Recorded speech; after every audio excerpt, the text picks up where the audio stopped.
السلام علیکم، کیا حال ہیں؟ ٹھیک ہوں، میں محمد دوست عمر آپ دیکھ رہے ہیں میرا یوٹیوب چینل۔ تو کیسے ہیں آپ لوگ؟ امید کرتا ہوں کہ آپ اللہ کے فضل و کرم سے ٹھیک ٹھاک ہوں گے۔ تھوڑی سی بات کریں گے۔ جو آپ کو پتہ ہے کہ غیر ملکی خاتون تھی جس کو اسرار ڈار کے نواسے نے اپنی حراست میں رکھا ہوا تھا، ٹھیک ہے، اس کے ساتھ زنا بھی کیا، زبردستی کرتا رہا۔ بعد میں جب ان کی گاڑی کا ایکسیڈنٹ ہوا کسی گاڑی کے ساتھ، پھر لڑکیوں نے شور مچایا، تو جس کی وجہ سے وہ بازیاب ہوئی ہیں۔ تو اس کے بعد انہوں نے آ کے جب بیان وغیرہ دیا ہے، اپنا بیان ریکارڈ کروایا کہ انہوں نے بتایا کہ اتنے عرصے سے ہمیں اس نے اپنی کسٹڈی میں رکھا ہوا ہے، ہمارے ساتھ زیادتی کی ہے، زنا کرتا رہا ہے، یہاں تک کہ ایک لڑکی کو پیریڈ تھے، اس کے باوجود اس کے ساتھ انہوں نے بد فعلی کی، ٹھیک ہے۔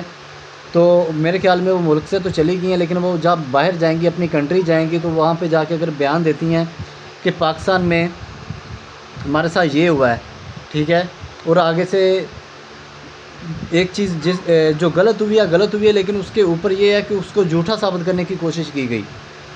ایک چیز غلط تھی، اس کو جسٹیفائی مزید غلط اس کو بنانے کی کوشش کی گئی۔ جب وہ گئی ہیں تو ظاہر سی بات، اگر وہ پاکستان کا نام لیتی ہیں کہ پاکستان کے اندر ہمارے ساتھ یہ ہوا، تو اس سے امیج کس کا خراب ہونا ہے؟ پاکستان کا خراب ہونا ہے۔ پاسپورٹ کس کا خراب ہونا ہے؟ پاکستان کا خراب ہونا ہے۔ نہ یہ ڈاکوؤں کا کچھ جانا ہے، نہ جو گشتی رانی جو ہمارے اوپر وزیر اعلیٰ بن کے بیٹھی ہوئی ہے اس کا کچھ جانا ہے، نہ یہ ڈڈو چارجر جو مریم اورنگزیب ہے اس کا کچھ جانا، نہ اسحاق ڈار کا کچھ جانا، نہ جو ڈاکو شہباز شریف ہے اس کا کچھ جانا ہے۔ خون لیگ کا کچھ نہیں جانا۔ نام خراب ہونا تو صرف پاکستان کا ہونا ہے۔ یہی اگر کسی غریب نے کیا تو ابھی تک نہ انہوں نے اس کو شوٹ کر دینا تھا۔ غریب کے معاملے میں تو نہ یہ تسلی کرتے ہیں، نہ کچھ ویریفیکیشن کرتے ہیں، نہ کوئی پروف دیکھتے ہیں، نہ کچھ ڈی این اے رپورٹ کا آنے کا انتظار کرتے ہیں۔ جس طرح سرگودا کے اندر ہوا ہے، ایک لڑکی کے ساتھ صبح زیادتی ہوتی ہے، دوپہر کو زیادتی ہوتی ہے، شام کو اس کو قتل بھی کر دیا جاتا ہے۔ کہ جب ڈی این اے رپورٹ 3 سے 4 دن کے بعد آتی ہے تو آپ 2 گھنٹے میں کس طرح پتہ لگا سکتے ہو کہ اس نے زیادتی کی ہے؟